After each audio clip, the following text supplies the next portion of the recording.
My name is Matthew Walker. I am a professor of neuroscience and psychology at the University of California, Berkeley, and I am the author of the book, Why We Sleep.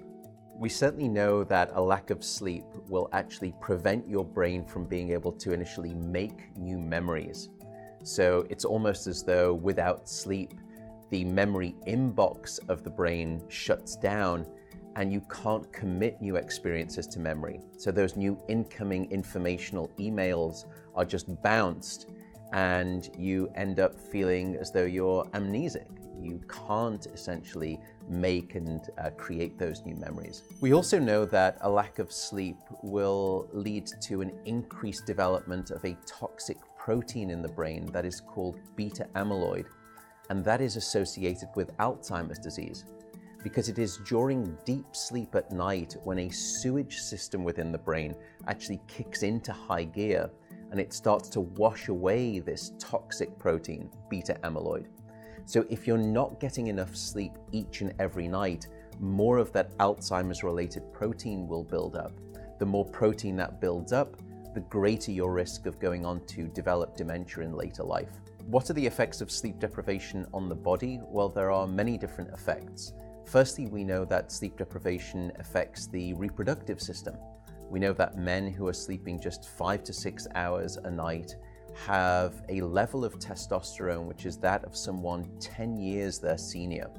So a lack of sleep will age you by almost a decade in terms of that aspect of virility and wellness. We also know that a lack of sleep impacts your immune system. So after just one night of 4 to 5 hours of sleep, there is a 70% reduction in critical anti-cancer fighting immune cells called natural killer cells. And that's the reason that we know that short sleep duration predicts your risk for developing numerous forms of cancer. And that list currently includes cancer of the bowel, cancer of the prostate, as well as cancer of the breast. In fact, the link between a lack of sleep and cancer is now so strong that recently the World Health Organization decided to classify any form of nighttime shift work as a probable carcinogen.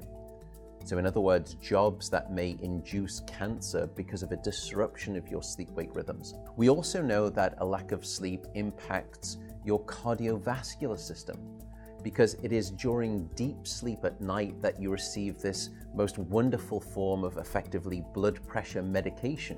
Your heart rate drops, your blood pressure goes down.